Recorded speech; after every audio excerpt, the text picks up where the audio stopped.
So today we will discuss about the remedies to control inflation. तो inflation को control करने के लिए, इंडियन इकोनॉमी को कंट्रोल करने के लिए, इंडियन इकोनॉमी में इन्फ्लेशन को कंट्रोल करने के लिए हमारे पास क्या टूल्स है? तो हमारे पास क्या टूल्स है? There are two major tools, one is monetary policy and another is fiscal policy. ठीक है, मतलब मौद्रिक नीति and fiscal policy, I think राजकोषीय नीति। सो मॉनेटरी पॉलिसी क्या है? सी, मॉनेटरी पॉलिसी जो है ना, ये बनाती है reserve Bank of India.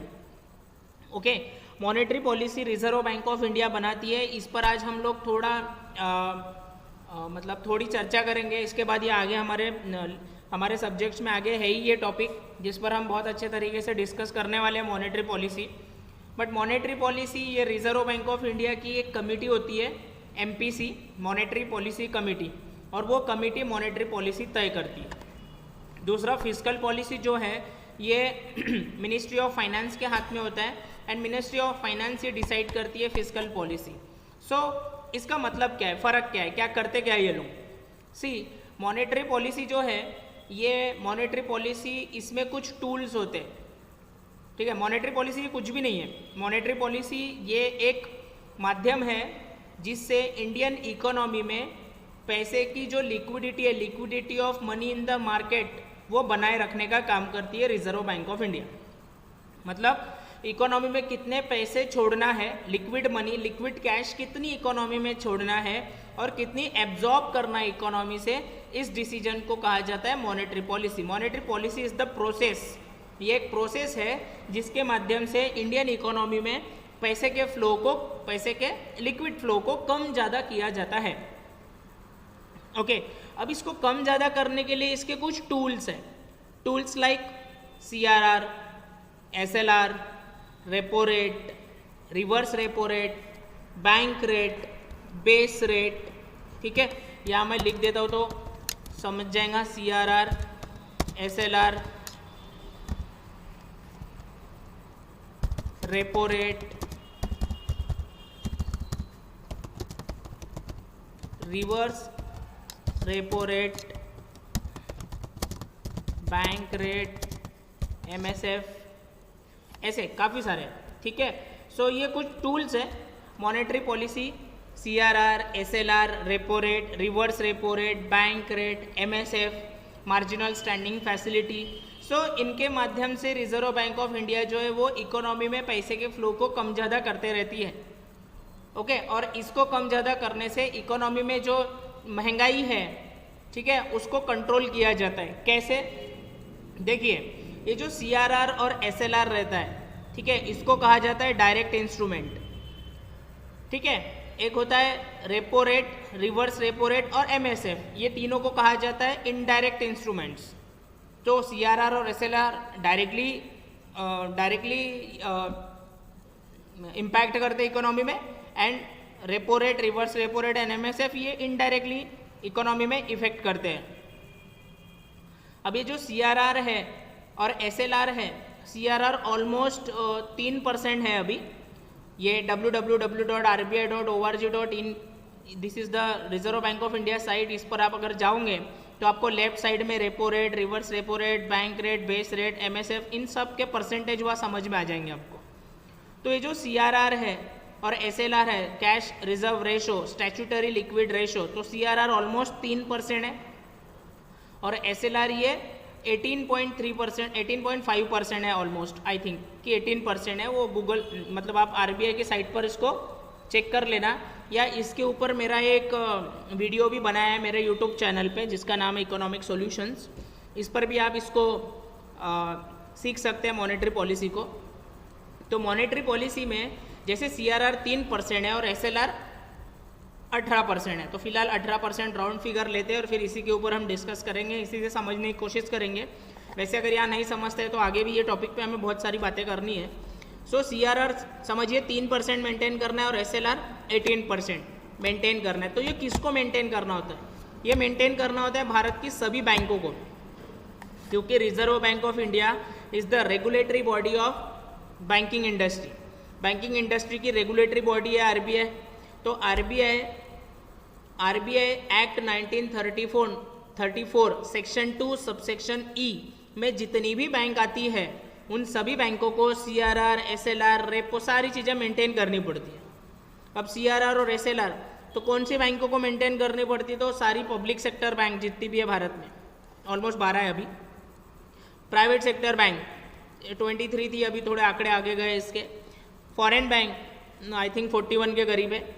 RRBs 56 थी और वो भी मर्जर होकर आई थिंक 38-36 पे आ गए। इन सभी को सीआरआर और एसएलआर मेंटेन करना पड़ता है। मेंटेन करना पड़ता है तो किसके मेंटेन करना पड़ता है? इनको अपने एनडीटीएल के, net demand and time liability के 3% और 18% मेंटेन करना पड़ता है। जैसे अब मेरी बैंक है, समझ लीजिए मेरी एक बैंक है और मेरी बैंक में कासा राफा होता है, current account, saving account, recurring account और फिक्स्ड अकाउंट। तो आप सभी स्टूडेंट्स के मेरे अकाउंट में, मेरे बैंक में किसी का सेविंग अकाउंट है, किसी का करंट अकाउंट है, किसी का आरडी है और किसी का एफडी है, राइट। तो सेविंग में आपके पैसे रखे हैं, आरडी में आपके पैसे रखे, एफडी में आपके पैसे रखे, करंट अकाउंट में आपके पैसे रहते, तो वो आपके लिए संपत्ति होती है क्योंकि आपके पैसे आपके अकाउंट में। लेकिन बैंकों के लिए वो लाइबिलिटी होती है, कर्जा होता है, क्योंकि सेविंग अकाउंट पे 3% के साथ, करंट अकाउंट पे 0, आरडी एफडी में 6-6.5% के साथ बैंकों को वो पैसा अपने डिपॉजिटर्स को लौटाने होते हैं। तो बैंक के लिए वो लाइबिलिटी होती है। ओके, तो इन लाइबिलिटी में जो कासा होता है उसको डिमांड लाइबिलिटी कहा जाता है। करंट अकाउंट और सेविंग अकाउंट को डिमांड लाइबिलिटी क्यों? क्योंकि पब्लिक ने जब डिमांड की, आपको जब चाहिए आप तब अपने अकाउंट से पैसे निकाल सकते हो, क्योंकि सेविंग अकाउंट, करंट अकाउंट में आपको एटीएम, चेक, ऑनलाइन ट्रांजैक्शन सारी सुविधा दी जाती है। आप तुरंत अपने पैसे कभी भी निकाल सकते हो जब आपको गरज है, जब आपको आवश्यकता है। सो ऐसे पैसों को डिमांड लाइबिलिटी कहा जाता है। दूसरा होता है टर्म और टाइम लाइबिलिटी, मतलब आरडी और एफडी। ये भी लाइबिलिटी रहती है बैंकों की, लेकिन इसे कहीं कुछ समय तक रखा जाता है बैंकों में और कुछ समय के बाद इसको लौटाया जाता है। 1 साल, 2 साल, 5 साल बाद लोग आरडी एफडी लेते हैं वापस। तो ये होती है डिमांड लाइबिलिटी। दूसरी होती है टर्म एंड टाइम लाइबिलिटी। तो ये जो टर्म और टाइम लाइबिलिटी है, ठीक है, इन दोनों को मिलाकर NDTL, net demand and time liability कहा जाता है। अब समझ लीजिए आप सब के मिला के मेरे बैंक में 100 करोड़ रुपए रखे हैं, सेविंग, करंट, आरडी, एफडी सब मिलाकर लोगों का पैसा 100 करोड़ रुपए अगर मेरे पास रखा है, तो उस 100 करोड़ का 3% इन द फॉर्म ऑफ कैश मुझे आरबीआई के साथ मेंटेन करना पड़ेगा, जिसको बोला जाता है सीआरआर, कैश रिजर्व रेशो। तो मैं उन 100 करोड़ में से 3 करोड़ ले जाकर आरबीआई के पास जमा रखूंगा और मेंटेन करूंगा। दूसरी बात एसएलआर, स्टैट्यूटरी लिक्विड रेशो। ये अगर 18% मेंटेन करना है तो उसी 100 करोड़ का 18% यानी 18 करोड़ ये भी मैं आरबीआई के साथ मेंटेन करूंगा, बट रखूंगा खुद के ही पास। And it is in the form of cash, gold, other precious metals, documents पर रखूंगा खुद के ही पास। तो इसको बोला जाता है सीआरआर और एसएलआर। मतलब समझ लीजिए आपके पास जो 100 करोड़ रुपए पब्लिक के रखे हैं उसमें से 3 करोड़ कैश के फॉर्म में, 18 crore gold, cash, other precious metals के फॉर्म में आरबीआई के साथ मेंटेन करना है। तो 21 करोड़ रुपए तो चले गए, तो बचे हुए 79 करोड़ का आप बिजनेस कर सकते हो। ओके, तो अब ये मॉनेटरी पॉलिसी में इन्फ्लेशन को कंट्रोल कैसे किया जाता है? देखिए, इन्फ्लेशन के हमने कारण पढ़े। इन्फ्लेशन कब होती है? जब डिमांड होती है। डिमांड कब होती है? जब लोगों के पास पैसा होता है। लोगों के पास पैसा आता है तो वो डिमांड क्रिएट करते हैं और डिमांड क्रिएट करते हैं तो महंगाई आती है। तो जब पैसे ही नहीं रहेंगे तो डिमांड नहीं रहेंगी और डिमांड नहीं रहेंगी तो महंगाई नहीं रहेंगी। तो इकोनॉमी में जो पैसे है उसको एब्जॉर्ब कर लो। फॉर एग्जाम्पल, यहाँ अगर आरबीआई बोलती है मॉनेटरी पॉलिसी में कि अभी आप लोगों को सीआरआर और एसएलआर, बैंकों को, सभी बैंकों को सीआरआर 4% और एसएलआर 20% मेंटेन करना है, ठीक है। तो समझ लीजिए 4% सीआरआर और एसएलआर 20%, मतलब जो पहले 18 था और 3 था तो टोटल 21 हो रहे थे, लेकिन अभी 20 और 4 24%, यानी 24 करोड़।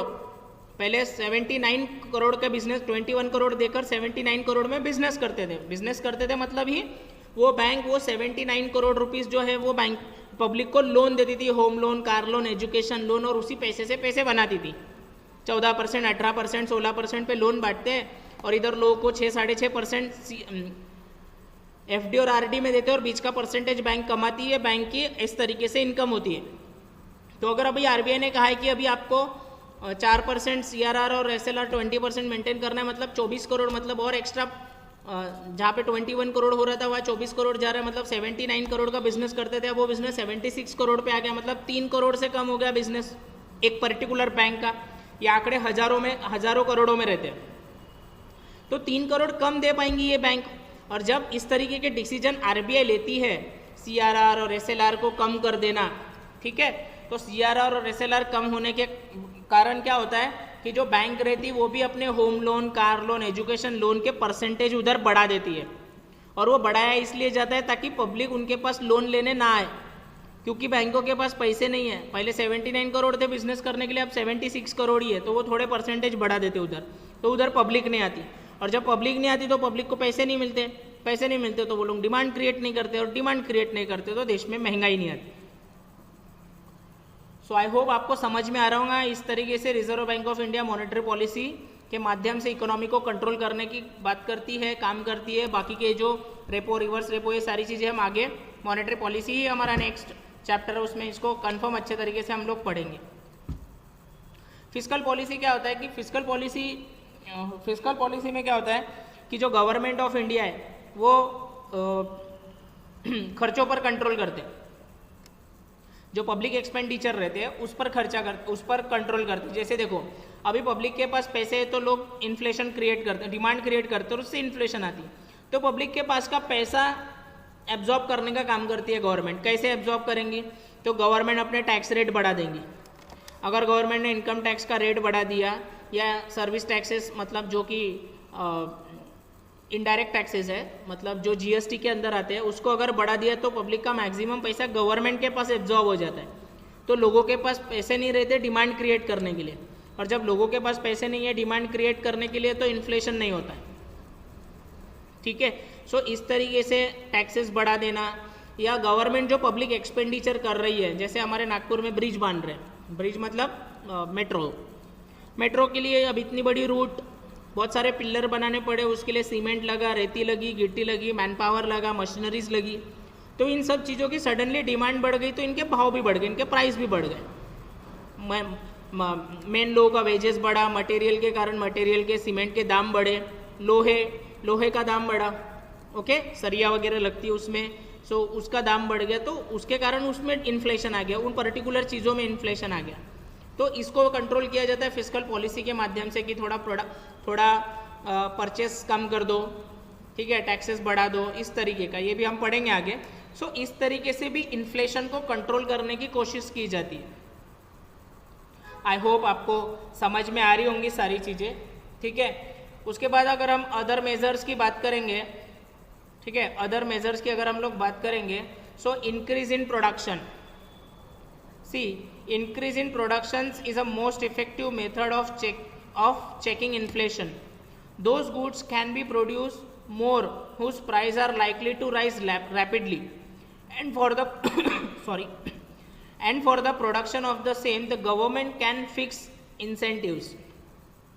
See, इन्फ्लेशन को अगर कंट्रोल करना है तो प्रोडक्शन बढ़ाना पड़ेगा, क्योंकि प्रोडक्शन अगर घटता है, सप्लाई अगर घटता है और चीज़ों की डिमांड बनी रहती है, सेम रहती है या बढ़ती है कभी भी, तो महंगाई आती है।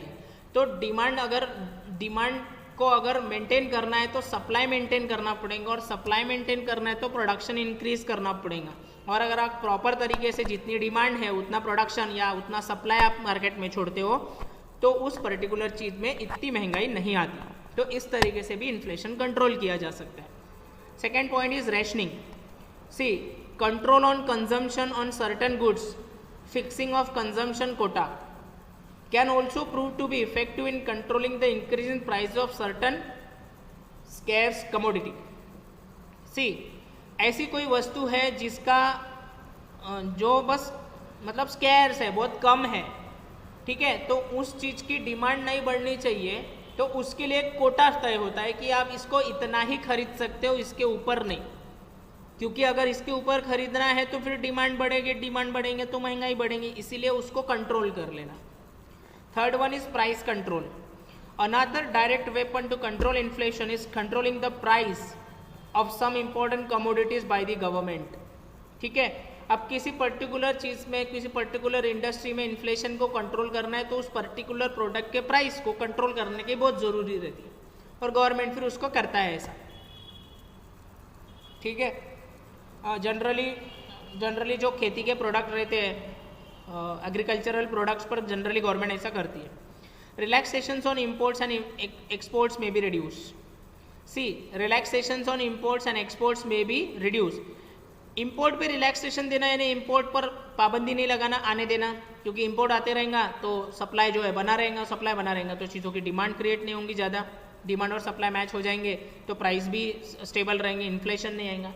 दूसरा एक्सपोर्ट, अभी एक्सपोर्ट अगर आप अपने घर में यानी अपने देश में ना बेचते हुए अगर आप बाहर बेच रहे होंगे, पिछले उदाहरण में भी मैं बता चुका हूँ इसको, आपको ये ऑनियन के ऊपर मैंने बताया था, तो अगर आप एक्सपोर्ट बढ़ाओगे तो एक्सपोर्ट बढ़ाने के कारण आपके घर में, आपके इंडिया में उस पर्टिकुलर चीज़ की जो डिमांड है वो बढ़ेंगी और सप्लाई घटेगा, क्योंकि सप्लाई तो आप बाहर दूसरे कंट्री में एक्सपोर्ट कर रहे हो, तो इससे भी देश में इन्फ्लेशन बढ़ सकता है। इसलिए एक्सपोर्ट को घटाओ, इंपोर्ट को बढ़ाओ, ठीक है, ये एक कारण है। आई होप आपका आइडिया धीरे धीरे इस पर्टिकुलर चीज़ को लेकर क्लियर हो रहा होगा, ठीक है।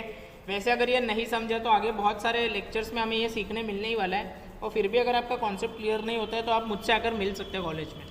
चलिए, तो next one is calculations of inflation. ये सारी चीज़ें मैंने यही लिखा है, इसी को पढ़कर हम सारी चीज़ें समझ सकते हैं।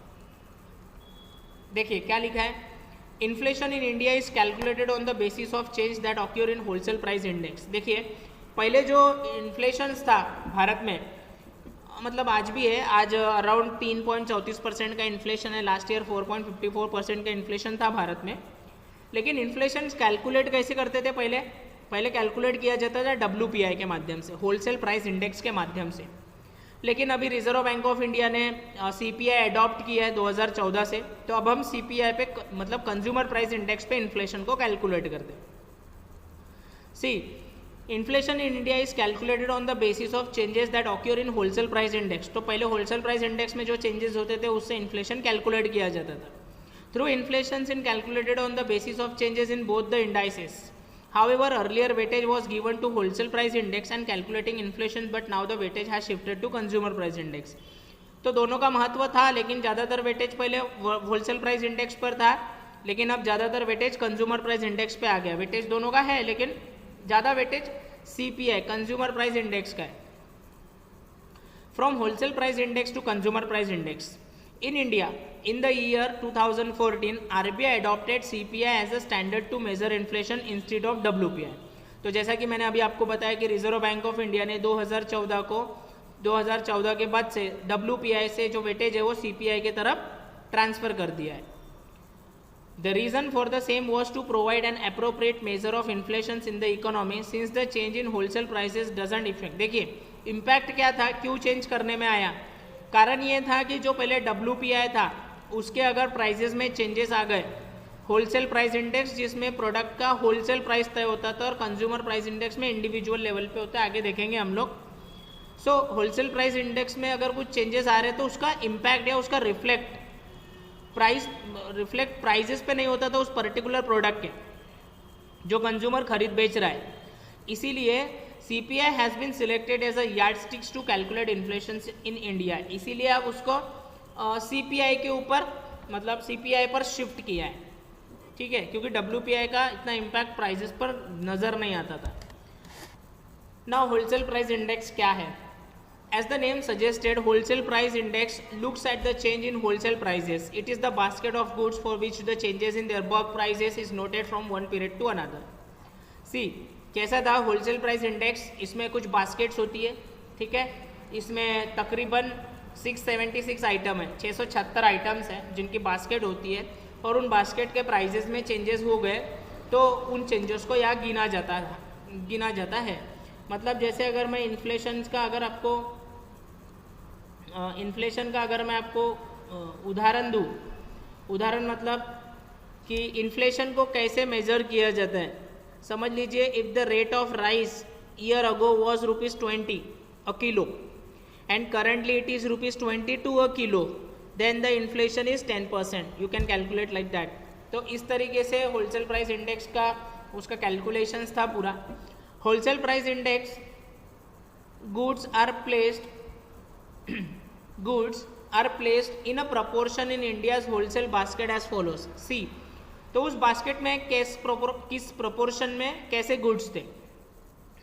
Number 1, around 20.12% of the basket consist of primary articles. तकरीबन 20.12% बास्केट में प्राइमरी आर्टिकल्स थे, जिसमें फूड आर्टिकल आ गया, cereals, meat, fish, fruit and vegetables. It is also include non-food articles such as cooking oil, cotton, jute and minerals. Okay. The next group is of fuel and power, 14.91%, and these includes elements such as electricity, minerals, oils and coal. Items such as kerosene, diesel, liquefied petroleum gas and petrol also fall in this category. So wholesale price index में proportion था. पहले proportion में 20.12%, जिसमें primary articles, second में 14.91%, ठीक है, जिसमें electricity, minerals, oil, coal, kerosene, diesel, liquefied petroleum gas, petrol, ऐसी चीज़ें. और जो थर्ड ग्रुप है, थर्ड प्रोपोर्शन है, वो है मैन्युफैक्चर्ड गुड्स, जो कि सबसे बड़ा है, जिसमें 64.9% या 90% बोलोगे आप. देर आर मेनी सब ग्रुप इन द कैटेगरी. यहाँ पर बहुत सारे सब ग्रुप थे इस कैटेगरी में, ठीक है. Some of the main ones are chemical and chemical products, जिसमें chemical and chemical products, basic metals, alloy and metal product, food goods, food products, machinery and machine tools and textile.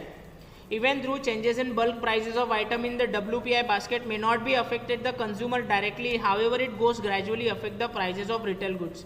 ठीक है, direct नहीं करते थे लेकिन gradually affect करते थे. That's why WPI से हम CPI की तरफ शिफ्ट हुए. आई होप आपको समझ में आ रहा होगा. आप इसको इसका स्नैपशॉट लेकर आप इसको बुक में उतारिए, ये आपको लिखने में काम आएगा आगे एग्जाम्स में. काफ़ी महत्वपूर्ण है ये PPT. Consumer price index, this index is link now. अभी तो WPI पे हमने बात किया, अभी CPI पे हम बात करेंगे, ठीक है. सो WPI आपको समझ गया है. CPI, this index is link to prices of retail goods और कंज्यूमर गुड्स, ठीक है. ये जो इंडेक्स, एक्चुअली इंडेक्स कैसे बनता है ये भी मैं आपको सिखाऊंगा आगे, ठीक है. शायद ऑनलाइन इस तरीके से पढ़ाना वो डिफ़िकल्ट हो जाएगा, लेकिन मैं ट्राई करूँगा, या अगर कॉलेजेस खुल जाते तो बहुत अच्छी बात है. लेकिन ये इंडेक्सेस कैसे बनते हैं ये भी मैं आपको सिखाऊंगा, ये मुझे आता है पढ़ाना. इंडेक्सेस कैसे बनता है ये मुझे आता है. ये मैंने नेशनल स्टॉक एक्सचेंज या बॉम्बे स्टॉक एक्सचेंज का इंडेक्स, सेंसेक्स और निफ्टी कैसे बना, इसका जब मैंने प्रिपरेशन किया था तो वहाँ से आइडिया है कि WPI और CPI कैसे बनता होगा. तो I teach you that. So this index is link to prices of retail goods और कंज्यूमर गुड्स. तो ये जो इंडेक्सेस है ये लिंक है रिटेल गुड्स और कंज्यूमर गुड्स से. The basket of goods is different from the WPI basket, ठीक है, तभी तो CPI नाम है. WPI बास्केट से थोड़ा डिफरेंट है. Earlier the CPI was compiled for 3 segment. सबसे पहले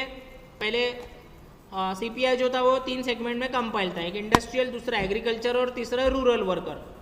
okay, industrial, agriculture and rural workers. However in 2012 this was changed and now CPI is compiled as urban household and rural household link CPI. तो ये change हुआ 2012 में, और अब इसको CPI is compiled as urban household and rural household link CPI. This is because the consumption models differ significantly in urban and rural India. क्योंकि consumption model जो है वो urban का अलग और rural का अलग है, इसलिए अब उसको अलग अलग कर दिया. पहले कंपाइल था, अलग मतलब कंपाइल कर दिया.